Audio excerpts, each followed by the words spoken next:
Hello and welcome to this video, and this video is going to be called 20 90s artists that make today's music look terrible, part 1, which I think has got to be one of the longest titles I've ever come up with.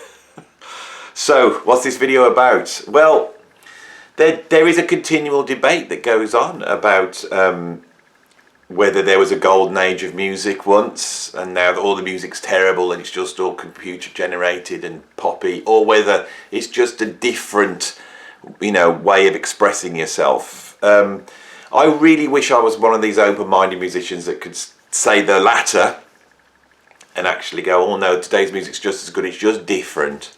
But I find myself actually floating towards the former, which may well be my age, who knows.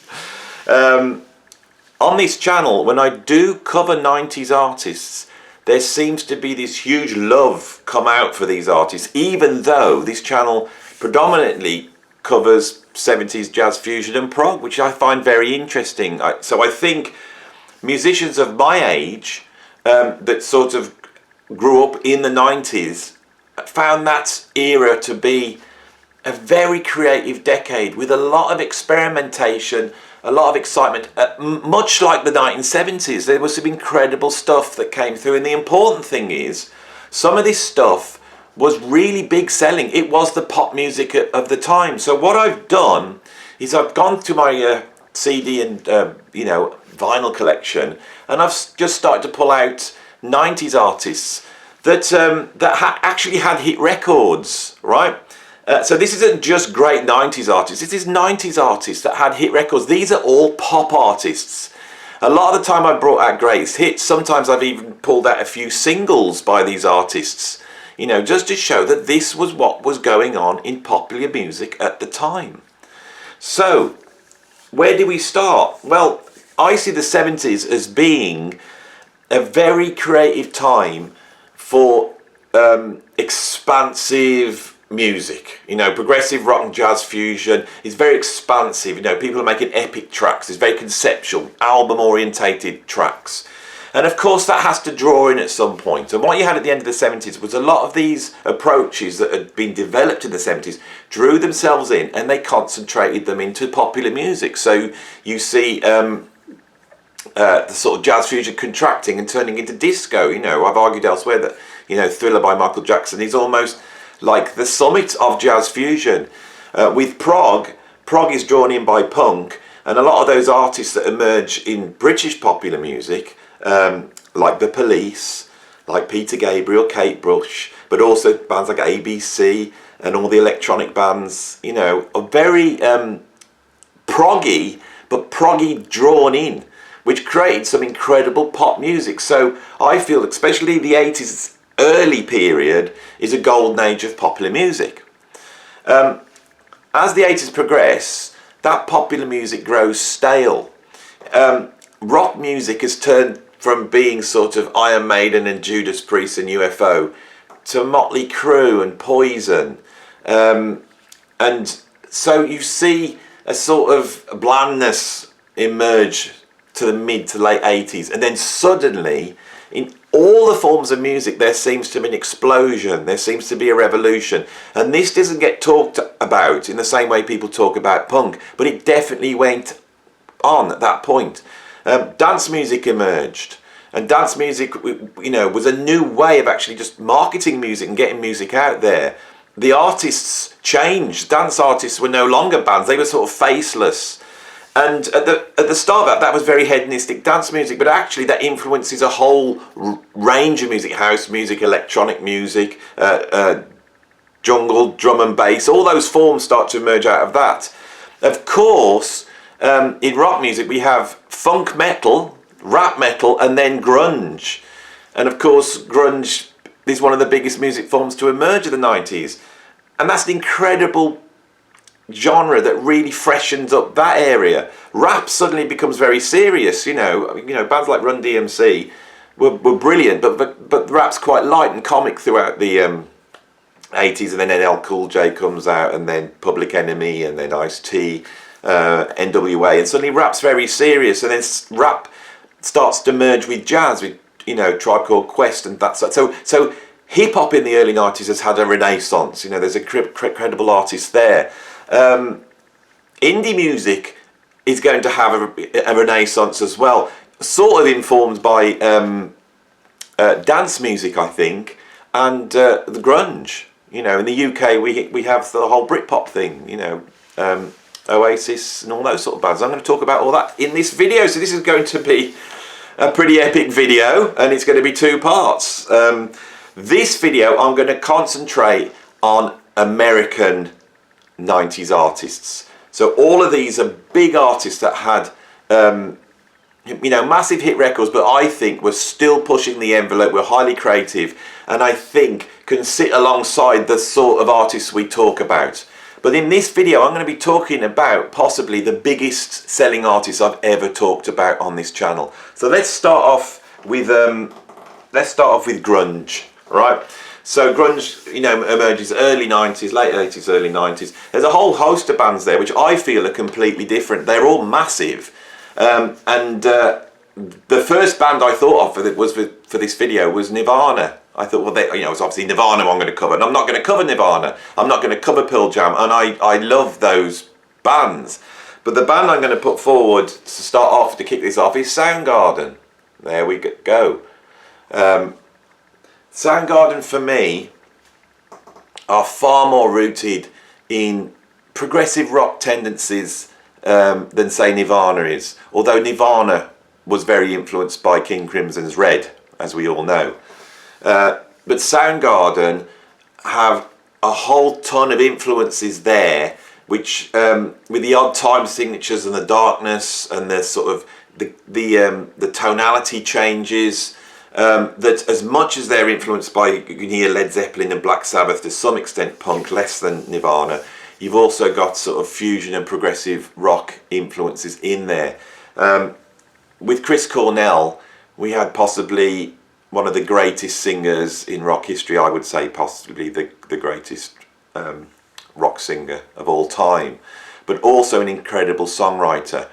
And I really want to put forward here the song Black Hole Sun. I really think that Black Hole Sun is one of the greatest songs ever. I think if I did my top 10 songs, along with Wichita Linesman and Strange Fruit by Billie Holiday, I would have Black Hole Sun in there. An absolutely incredible songwriter that was able to really go to the depths emotionally, but also musically be so sophisticated. But another band that came out of that grunge scene that I think were incredible was Alice in Chains. So here we have the greatest hits of Alice in Chains. I can remember one night putting MTV on, and Them Bones came on, and at once I saw the 2 elements there, which was one was this incredible doomy lyrics, that sort of, really play out in terms of the 3 main, the 4 main songwriters of grunge. I've got Eddie Vedder, Kurt Cobain,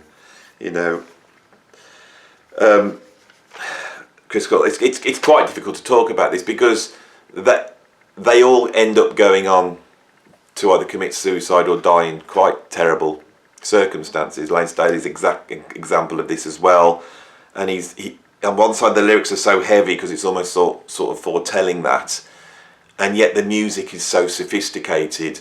And I can remember watching it, and it's in 7, and I can remember thinking there's something going on here. We've got into the 90s and I'm putting MTV on, these huge records coming out, and they're in 7/8. It's just bizarre, so I'd have to put in Alice in Chains. I've been a bit greedy. The grunge era, this CD's falling apart, I've played it so much. The grunge era influences then so many bands at that time, and I feel like there's a little bit of grunge in so many bands.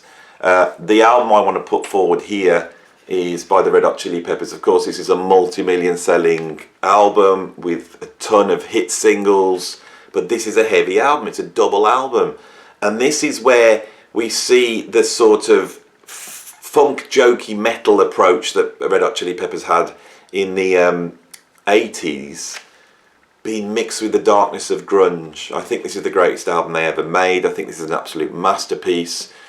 And this is my argument, that these were the pop bands of the 90s. Whether we have bands equal to that, I don't know. Now, the next album I wanted to pull out with another post-grunge artist that is so much more than that. The album I wanted to pull out is Grace by Jeff Buckley.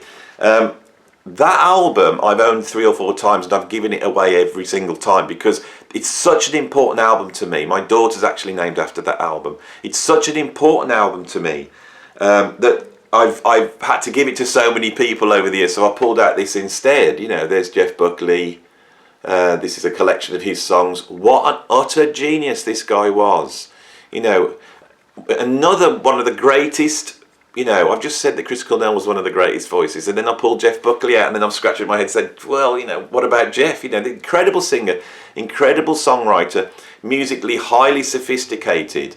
One of the things I do with my students when they first come to college, and they're quite young and they're coming with some knowledge of rock music, some knowledge of the history, but also a big dose of contemporary music, is I usually sit them down on the first day and just put on Grace by Jeff Buckley and just play it to them. And for many in the room, they've never ever heard anything like that. That song takes you to a place which is quite incredible. So here I'm really talking about just that one area of music in the early 90s, which is that grunge area. But in rock music, there's other stuff going on, and I've pulled out this album. I did talk about them a few weeks ago, and I really didn't want to cover, you know, some of the artists that I talked about in my favourite 90s rock albums, but I'm going to have to pull them out. I could not do it, and that's Rage Against the Machine. Do we have artists like this today that are willing to put an album out with a cover like that, with the political intent that is on this album, with the heaviness, with the in-your-faceness? You know, it's really hard to argue that there are artists around equivalent to this, and that had so much effect on culture. You know, I can remember, which track was it? Yeah, Killing in the Name of. I can remember being in a rock band at this time, and we used to do a regular gig in a venue called JB's. Anyone in the Midlands will know that venue. We were very, very lucky. We had contacts, and we'd be able to play Saturday night, which was great. And usually, just before we go on, for some reason, every now and then the DJ would play Killing in the Name of. Once that had been played, there was no point in going on because the audience were destroyed by it. It would whip them up to such a frenzy. There was nothing we could do that could equal that track, you know. The whole rap scene, I haven't pulled loads of hip hop or rap out. I nearly did, and I thought I'm just going to end up having so much there if I try and represent, you know, all those groups. And I'm a big fan of 90s hip hop groups like Disposable Heroes of Hypocrisy, Brand Nubian, the group that did Blowout Comb, which I can't remember. I'm sure you'll tell me who did the album Blowout Comb.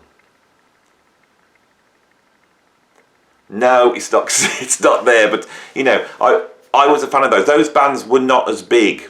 You know, they were so artistic, but they weren't as big as a band like this, All Destroying. I pulled this out just because I've pulled this album out before, so I pulled this single out. There's Intergalactic by the Beastie Boys.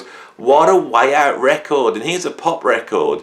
And I really classed Ill Communication, that album, as being a jazz fusion album. It's got jazz fusion tracks on it, there's no two ways about it.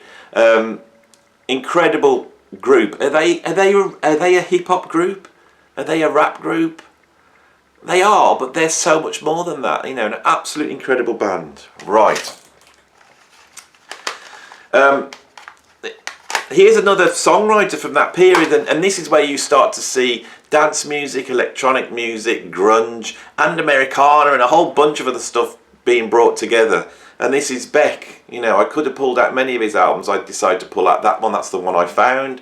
This is Midnight Vultures. And this is really pulling together all these things we're talking about into a mainstream album that's having hit records. But this is a bizarre album.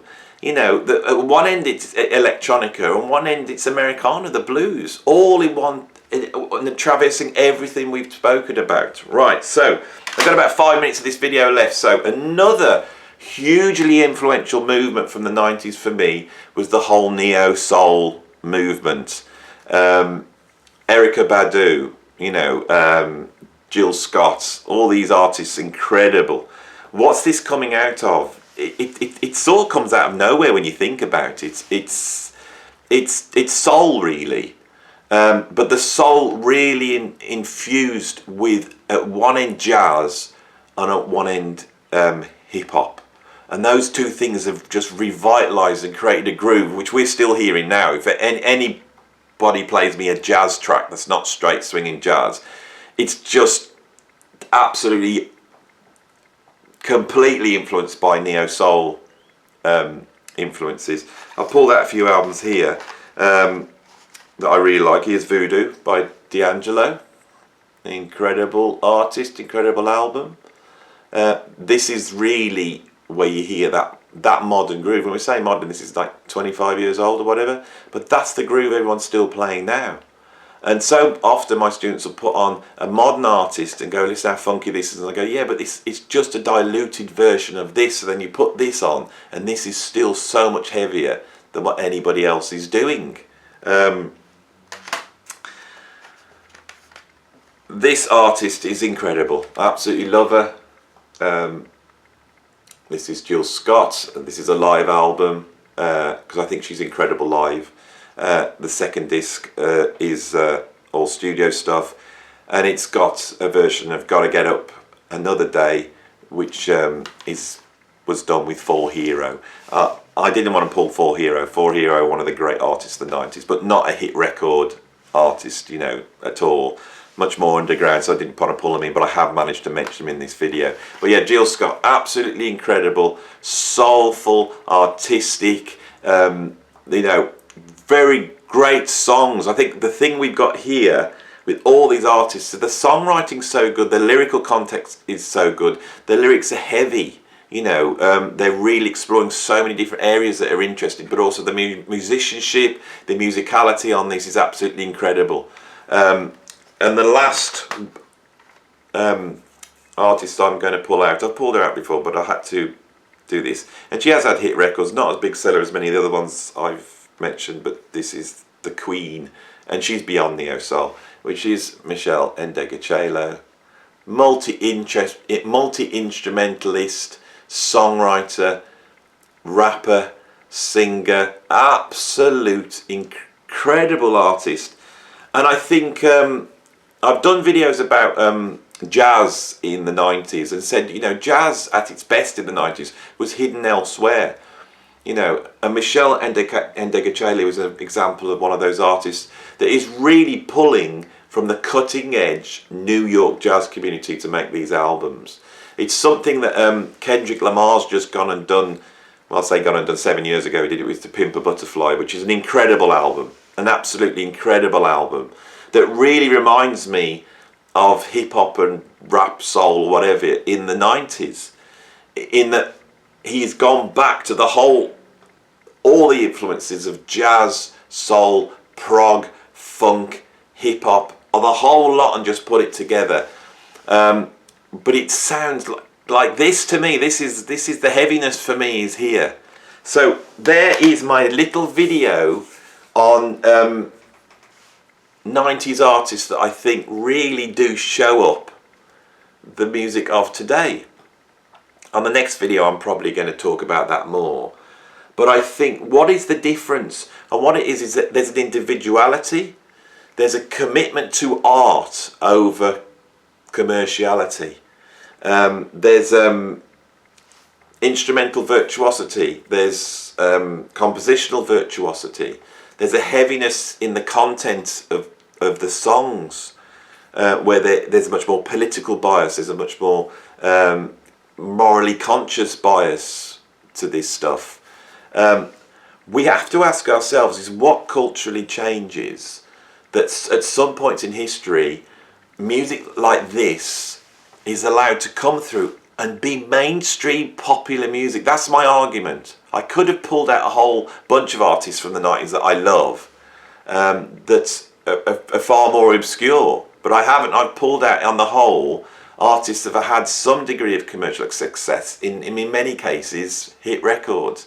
That's something to ponder. Let's pick this up when we go and look at the British 90s music scene on the next video. Anyway, thanks for watching, and I'll see you on the next video. It should be, always get this wrong, it should be there right now. So I'll hold that there, and I'll see you on the next video. Bye bye.